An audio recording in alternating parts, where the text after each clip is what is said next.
Hi Hi. everyone, we are going to start again. So this morning's session was more about, as you might have noticed, the influence between cinema and video games, as well as trying to get an idea of what's new in the industry through different processes and different new methodologies. And this afternoon it will be more, I think, focused on narrative techniques, ways of writing collectively, collaborating with AI to write games. So it might be a bit more focused into narration for this afternoon session.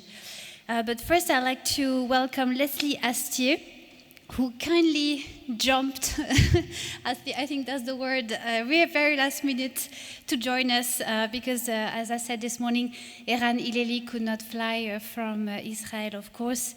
But we are really happy to have Leslie because I think Leslie will bring, I think, as I said this morning, a dimension that was lacking actually in the creation of the symposium around collective writing techniques, and I think it's going to be very interesting.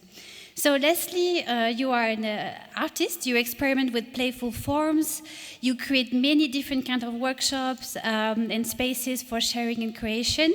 And since January 2020, you've been taking care of the Pampan Club, a group of playable artifact creators. I really invite you to check. It's Pampan, P-A-N-G. You can have a look online. It's very fun what they do. It's open to anyone. And you're also a teacher at l'École supérieure d'art d'Aix-en-Provence. And in your talk, Making Stories Together, you will share with us your practice in creating collective spaces to design games and stories in group settings. The floor is yours, Leslie. Thank you. Yeah, I'm checking the sounds. If I don't have any feedbacks, that's okay. So thanks for welcoming me and giving me an opportunity to talk about the Pampan Club. Despite the situation, I hope the presentation will fit the colloquium. So I'm going to talk about making stories together, and more especially game practicing at the Pampan Club, the J are silence. So I think the intro up. So that's me. The introduction was thankfully nice. So I'm going to jump right to talking about my plan of the communication. Up. I'm going to start my watch. In my creation, my work, both as an artist, as a researcher and a professor, I'm focusing on game and play as ways to create relational spaces. It's often centered around discussion, debates, and transmission, and games are either the purpose of the meeting or the end result of the situation. So I'm going to start first about talking about what it is to write and play, what it is playwriting, the act of playfully crafting a game, by giving a bit of reference and background context on what I do in my art and research practice. Then I'm going to introduce the Pampan Club, who, what, where, who are we, what we do, and where we do it. And then I'm going to go in depth into the art of practicing, the methodologies we've crafted together for working, and the shape it's taking. And then I'm going to have a finishing word. So let's start and jump right in the playwriting part. So first, a couple of books that are two pillars that can explain why I do what I do and what I intend to do and what we intend to do, because we share this reference with people I'm working with often. First of all, Donna Haraway's Staying with the Trouble, Making King the Cthulhu Scene, which is basically overall a book that states the necessity of resisting the most insidious way capitalistic has entered the brain, which is trying to focus on post-apocalyptic tale instead of thinking about how to get out of capitalism. Donna Haraway is a vast answer, and I'm not gonna start resuming in person now. And the second brick, which are often work with is Anthropy's masterpiece that was published in 2012, Rise of the Video Games Dynasties. How freaks, normal, amateurs, artists, dreamers, dropout, queers, housewives, and people like you, or me, are taking back an art form, which states with the apparition of Flash, but also Twine and RPG Game Maker, tools that help people create faster their tale and makes more people able to do game quickly and talk about their everyday experiences or things they have in mind. So those two legs are the things that really root me, and they both insist on the necessity of creating new stories and new games. As Alexia said, I often write conceptualized workshop in which people are collaborating in different way. They are trying to craft stories together through different methods. Sometimes we use play as a method to write, and then we create games, which is a circle loop that I kind of like to use. This one was about Cyborg, and the game there that was created on the right was meant to be played on Mars, the planet Mars, by cyborgs. I sometimes create more one-shot workshop. In this one, it was for people who have literary practice, but don't especially know some game crafting or interactive fiction tools, to have one session, 3 hours, just to craft something small together via discussion and see what happens. Just being fun about it and not trying to do the best game, but just doing something together. I also sometimes work with students and do creative collaboration. This one is a museum I've done with 5 classes of 10 years old students around the concept of what do you encounter and what do you want to encounter in the museum. So those are just examples to show you the various contexts in which I do what I do. And what I do is often mixing, as I told you, playing and game. I've added a bit of concept, and those will be probably the last of the session, so I'm gonna just take time to explain them clearly. To explain games in English, it's nice, you have 2 words. In French, you don't. You have also only the word jouer. And those 2 words, they describe various things. Games is is much more of an outside source that organizes the space with rules, with decor, with tools and everything, and play is much more of a free space movement that comes from within and that inhabits this play space. The 2 other words you'll find in game studies are ludus, which is game, and paedia, that describes those 2 tendencies that work hand by hand in games.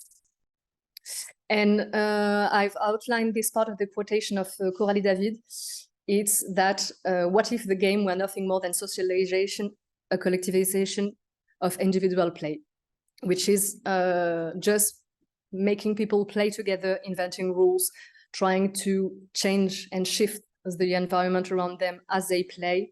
Does it make a game, and what type of game does it make? That's a bit of the basic of how we work, by try and error.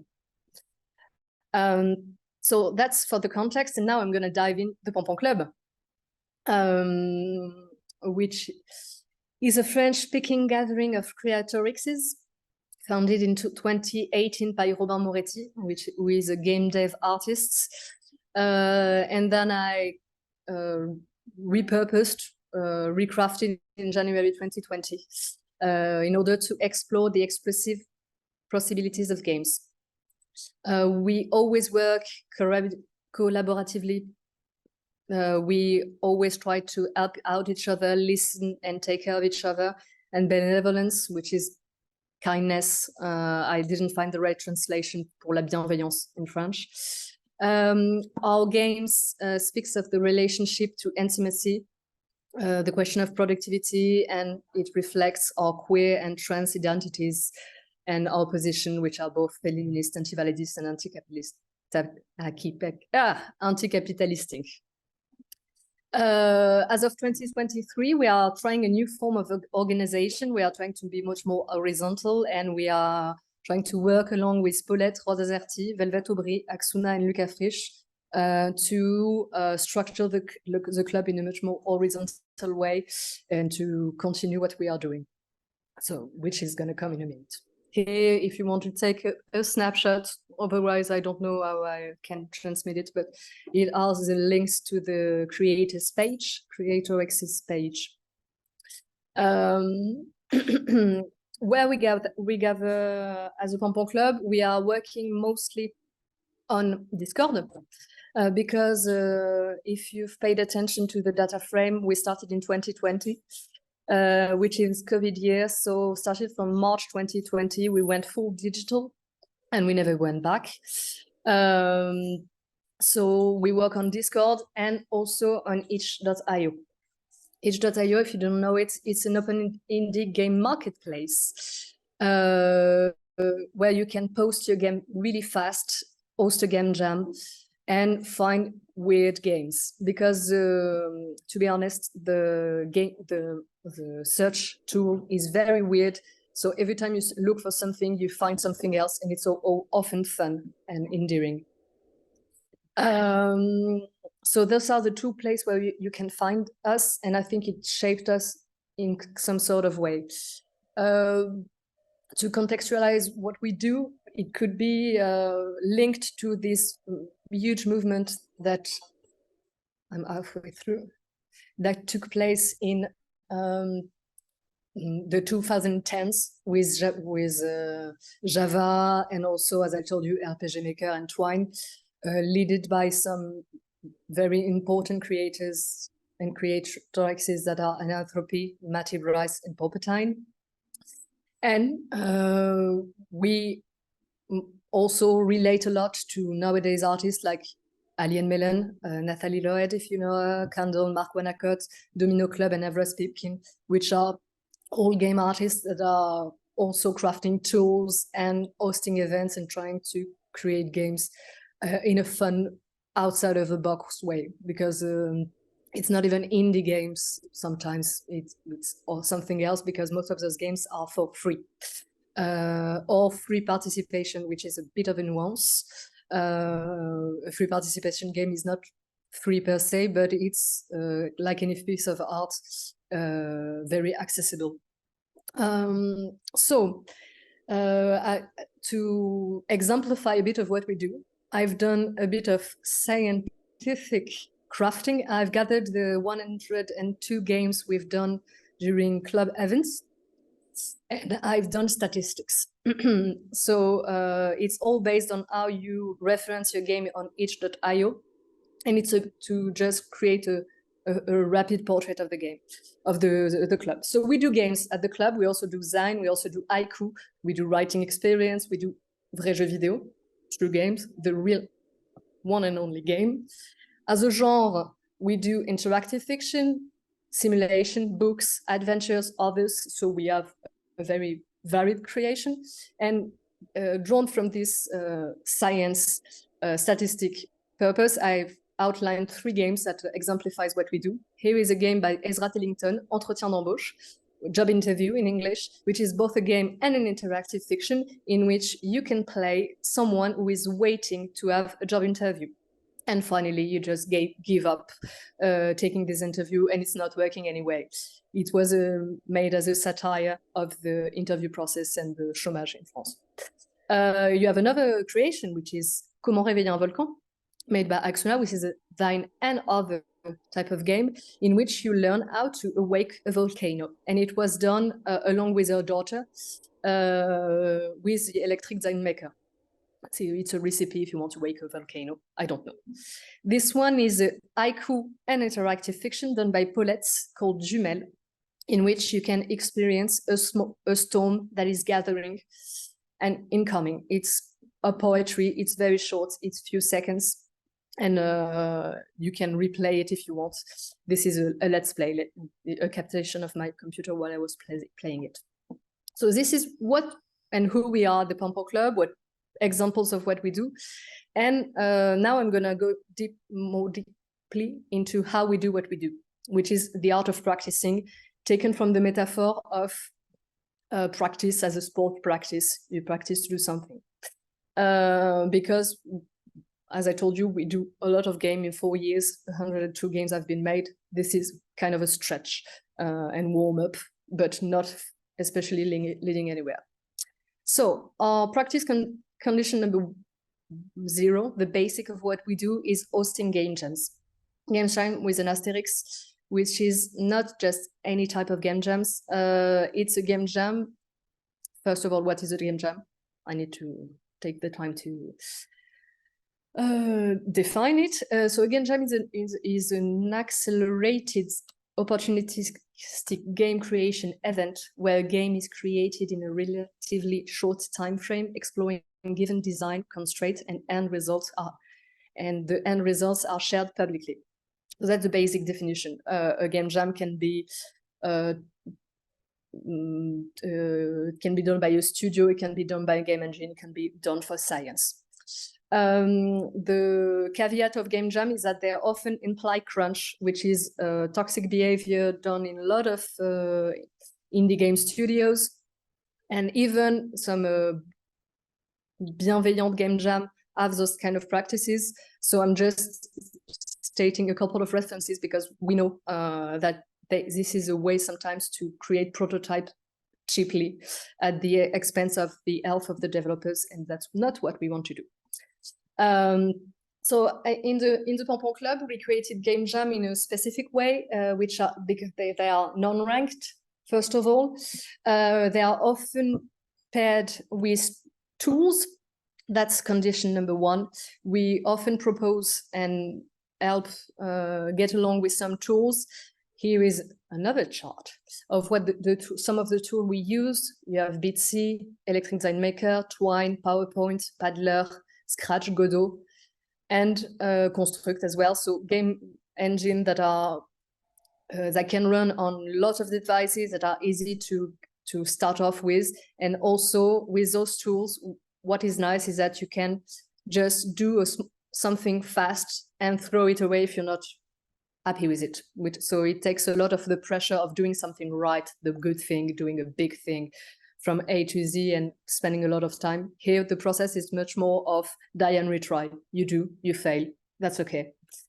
Other condition, practice condition number 2 to 4, is focusing on exchange rather than production. As I told you, we are a Discord server now, mostly. So we have sessions in which we talk about the subject matter, and sometimes we don't talk about game jams, we just talk about things, stuff, and we take some unproductive time for ourselves. We have a website in which we talk about games that exist and that doesn't exist. And it's a way to just create a more endearing environment. And we work, 4th point is, I forgot the first one, which was working in a pre-existing group. Welcome to the Pampan Club. And 4th point is working on a situated themes, focusing on creator access practice. So since 2021, I think every game jam is hosted by a different developer, sometimes the same one, but around their own work and practices, the thing that matters to them, a book that they read and they really like, or a question they have about their art. So we have made game jams around the resistance to love. Do I deserve to be loved? Do I want to be loved? What is love? Something like that. We have made a game jam around reconstruction, what it is to build again after the pandemic. It was 1 year after the pandemic. How can we go? And it was based on the book Circe by Madeleine Miller. Recently, we have done a game Année 2010, after the Twitter event that you might have heard of, focusing on what was internet before the GAFAM. and it was fun. And he had some blingy, which we love. And the latest game jam is called Corpo 8, hosted by Brundle and Aksuna, who both have day jobs to pay for the lives and do their craft on the side as their own art practice. And it was a twist on the main focus of corporatism. I only have 2 minutes to conclude. Final thoughts is a perfect time frame. We worked on the time frame, and we don't want to do the jams either too long or too short, which is also a way to prevent crunch. So there are various jams. And I'm just open up with when writing together happens, the shape of tales we make, because we started doing installations in museums, art centers, and through events, and we started putting together in our games. And the processes, I'm gonna just focus maybe on the 2 main games we've made together as an opening. We've made this mosaic, which is a multi-bitsy. The tool was coded from Bitsy by Velvet in order for people to play 8 tales based on the common theme of errand, which is a theme we already have worked upon at the club, and we did all a creation that was meant to be played as an authorial act together. So we both gave up a bit of the game in order for it to be played together. And more recently this year, we've done Contre-Soirée, which is a game in which you can dance, but also reflect on what is a game, what is a dancing space, who is it for, who is it welcoming, what type of events happen in this game. And if you are looking to show a piece, we are looking for someone who wants to display this game with a Dance Revolution map. We have an online exhibition coming on October 5th, if you follow the club. And just to conclude, I'm just going to say that for us, writing is an act to be performed in a group. It's writing can set up to creating your own rule, and it's a kind of act of what we called a soft resistance, because we have been doing that for 4 years now.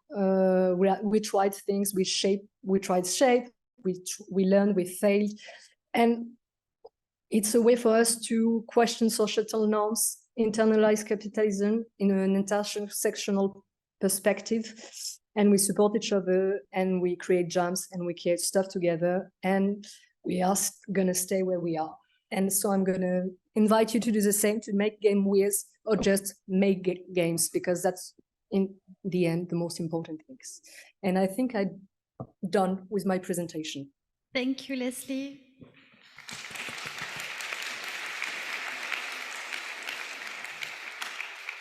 Thank you so much. Any question for Leslie, perhaps?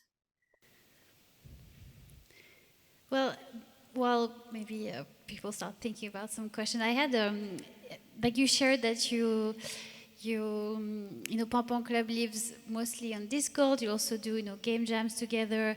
But I'm just thinking, if there were students here at HEAD that would like to start that type of structure, I know you also ask a lot of energy to keep it alive, to take care of it. Do you have some, I don't know, recommendation to share, like if someone wants to start that type of club? Because they're quite rare, I think, you know, the way you approach it. So maybe if you have some tips that you could share with us today.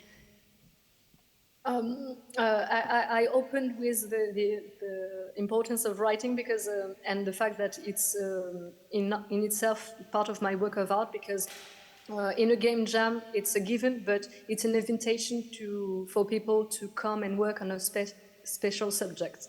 So you formulate it in a special way in order to bring people where you are or where you want to work.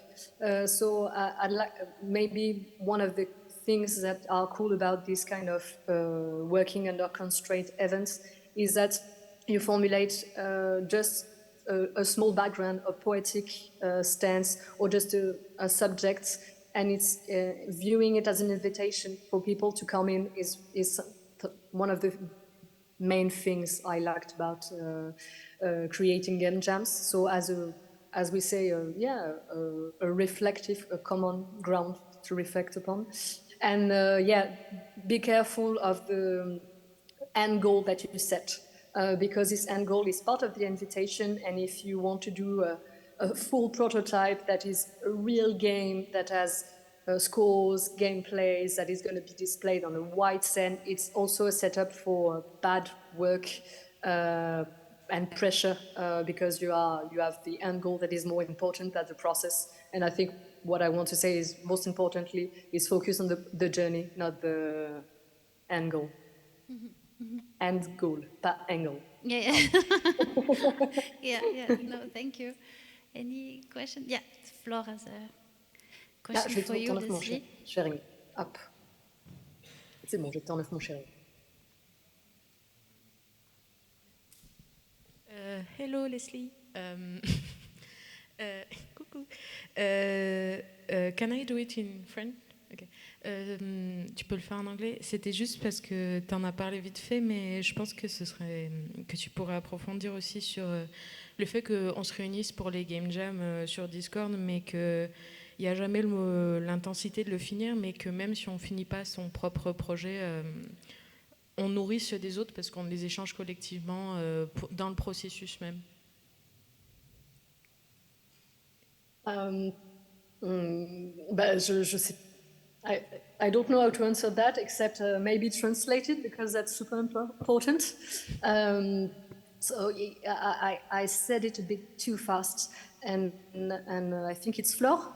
Oui. I don't have the image. That is also part of the Pompon Club. What a coincidence. Who stated that even if you don't finish your project, being part of the exchange is one of the most valuable aspects of participating in a game jam in the Pompon Club. And since we, in articles and in exchanges, we really focus on the project and the exchanges, it's not so bad if you don't finish. You've been part of the project of someone else, and that's okay. Yes, Younes.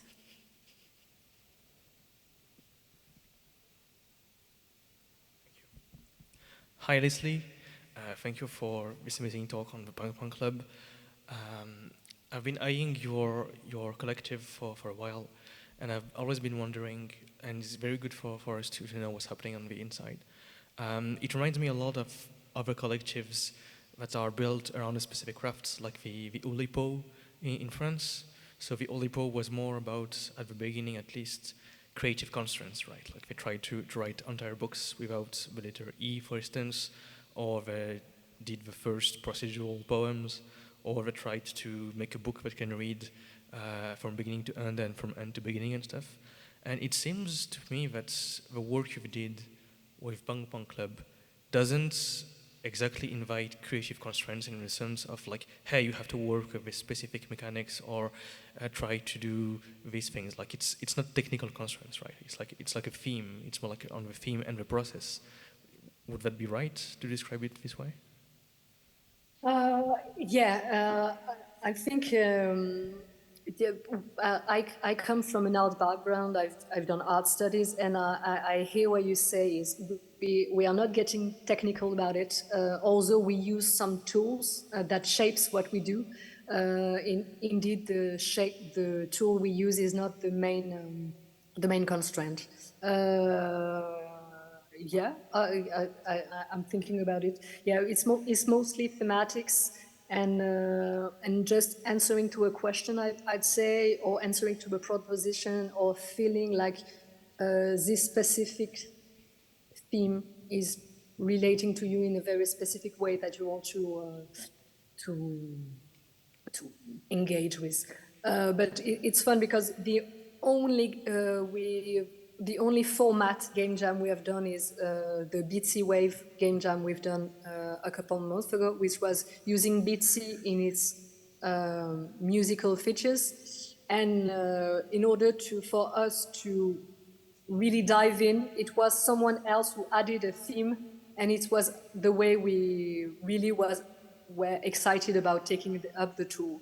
So yeah, tool I'd say is the second part sometimes in our process. Although it's always fun to think about it. Yeah, it's mostly thematic.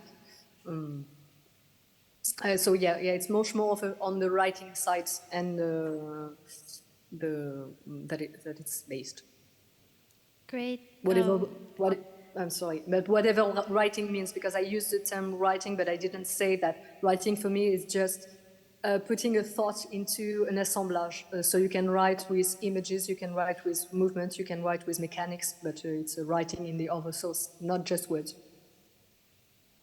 Thank you, Leslie. I also appreciate that you mentioned few tools for people in the audience who might not be into game design but would like to get into it. Tools like Bitsy, Twine are a great way to just start making your own little fun, weird games. So thank you for mentioning all those different open source tools. And thank you so much for your talk, for joining us at the last minute. And I wish you the best for the beginning of your course, right? You're starting today. I hope it goes well. And I hope to see you soon. Thank you, Leslie. Thanks a lot for listening to me.